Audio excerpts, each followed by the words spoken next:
Welcome back, students. So we continue with this chapter, Delhi Sultanate.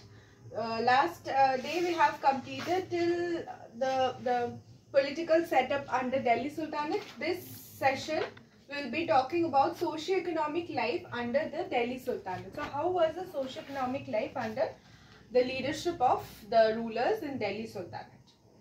So Delhi Sultanate, there was a fusion of Indian and the Islamic culture. So there was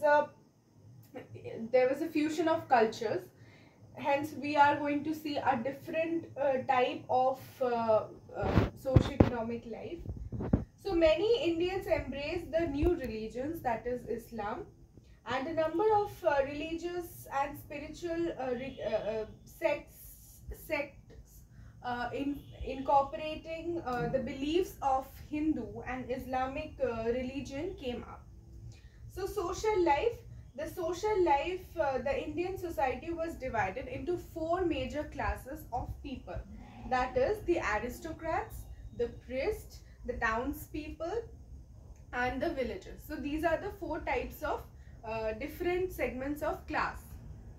First, the aristocrats. Aristocrats were the part of the ruling class, the ones who ruled, and the people belonged to the class were known as aristocrats. So this class included the sultans, nobles, and landlords. So the sultans, the nobles used to be the family members of the sultans, or the royal blood they would have. This class included the sultans, landlords, Hindu rajas or princes, high officials or Hindu merchants and bankers. So all of this included the aristocrats. The aristocrats led a luxurious life. They had large number of slaves and servants to serve them. The sultan was all powerful and his will was the rule of land. So the sultans were the blood. They were from the noble royal family, or the Hindu Rajputs, or the bankers or merchants who used to lead a very luxurious life, who used to have possession of a lot of wealth and resources, and they could also keep slaves to work for them. And the sultan was the main person whose words or whose verdict is the law of land, and he could actually take decisions by himself, and his decision would have to be followed by all. Now the priest. So there is an important place of the priest in the sultans, among the Delhi Sultanate. So the second group included the ulemas, the maulvis, the qazis, brahmins and pandits. So all this class of people belong to the priest. They advise the rulers in running the administration, and according to the religious law, this class received land grants from the rulers for their living. So the priests were looked after the religious affairs, and they were given land grants by the sultan. So townspeople. The third group in the society was the townspeople, which comprised of the merchants, the traders, shopkeepers, etc. So all the people who lived in the towns, the townspeople consisted of the merchants, traders and shopkeepers. These people earned their livelihood from both internal and external trade. So merchants, shopkeepers, traders, all of them depended on trade. And urban artisans, craftsmen, and belong to this category. They lived in towns, and as more opportunities to work was there in the town areas. So this class comprised of the merchants, traders who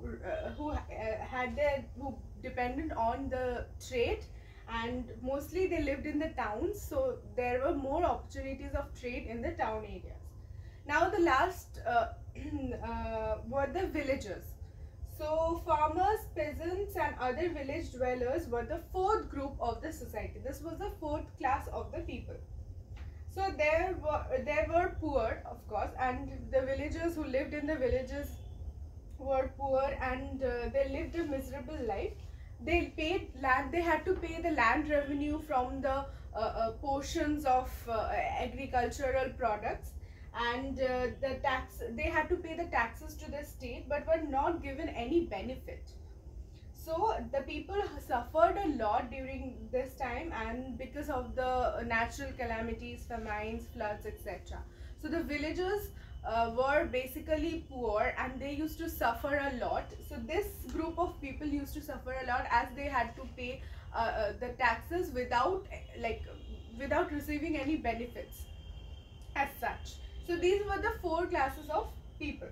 Now the social evils that were prevalent at the time of the Delhi Sultanate were: first one, the caste system. The caste system, from which other social evils also stemmed, was very rigid. At this point of time, the caste system in India was very rigid. Okay, so the child marriage was common. Then Parda system prevailed during those days. Parda system means the women had to be behind the veil or the parda. So women did not enjoy equal rights or respects in the society along with men. They were sold and purchased also. Slavery was prevalent at this time, because we see the aristocrats used to keep slaves, a large number of slaves, and they always remained at the mercy of their masters. The birth of girl child was regarded as a curse, and they were considered to be inferior to males. So there was gender disparity, then there was slavery, there was child marriage, and caste system. So all the social evils prevailed at that time. Now the economic life. So the economic life during the Sultanate area, so main occupation was agriculture and trade. Trade was also there. So agriculture and trade was the main occupation. Firoz Shah Tughlaq took various steps or various measures to promote agriculture, and the number of wells were dug and canals were made, like canals were dug in. So all this measure proved to be helpful for the farmers.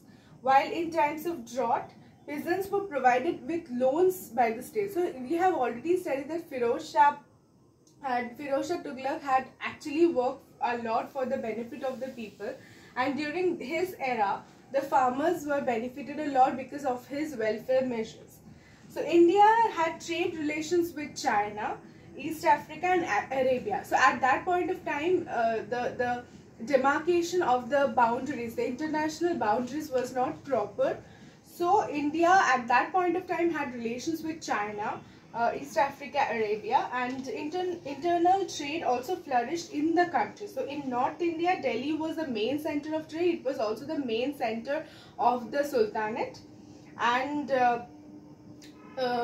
commodities such as wheat, rice, sugar, cotton textiles and fine silk, metal wares and ivory handicrafts were being traded on.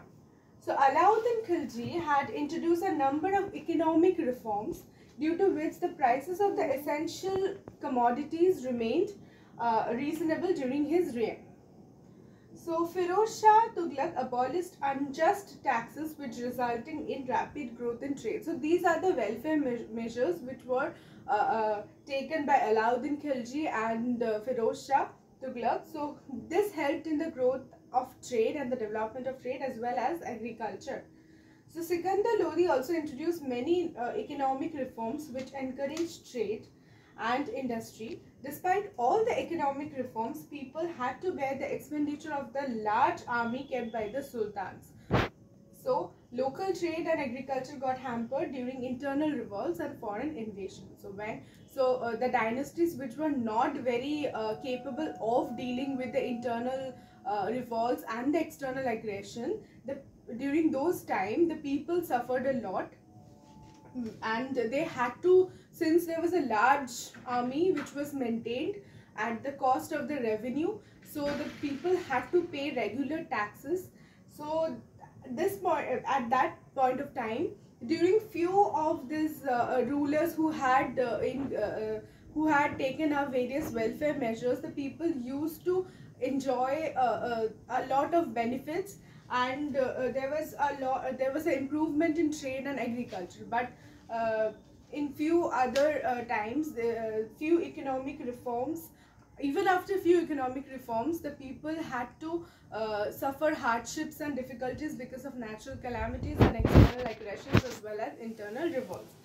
So the religious life, since it was a Muslim rule in India and Hindus did not enjoy as much religious freedom at that point of time. A minaret is the lofty turret of a mosque from which the muezzin calls the faithful to the prayer. Okay, so basically there were large establishments for praying, for prayers, and it also added a new element to the Indian architecture. So their form of architecture was a different version towards it was a mix of Islamic and Indian architecture, which gave a new type of establishment or architectural forms in India. And that's why various establishments, various minars, various minarets have been established at that point of time, which were very different in its architecture and style of the style of those particular minars, towers, and the prayer halls were very different as compared to the ones which we see before, ones which we see like which were established before this era. So there was a different style of architecture developed during this time. A special religious tax called jizya was imposed at that point of time. They were prohibited from worshipping openly or spreading religious propaganda. The spread of Islam was encouraged through monetary rewards and giving high positions, but sometimes there were forced conversions as well. So basically they focused on spreading Islam, and since this religion the rulers followed Islam, so people also started following this religion, and this religion spread, and the religious leaders were also given high positions, and monetary rewards were also encouraged. During Turkish rule, groups of Sufi saints migrated to India from other Muslim countries. They preached religious tolerance and unity of God. So they helped in promoting some kind of reconciliation between Hinduism and Islam. So we have read in Bhakti and Sufi movement that there was a difference in intellect of the Sufi saints and the Sunnis and other different the Shias and Sunnis. So the Sufism also emerged at that point of time, which wanted to have a reconciliation between the Hindus and the Muslims and wanted to get them together so that there is unity, there is harmony, and they wanted each other to be tolerant towards each other. So these saints also work for the reconciliation and propagation of the Sufi culture. So we come to the end of this class. Next class we will be studying about art and architecture during the Sultanate period. So go through this part, and we will be coming back with the next part in the next session. Thank you.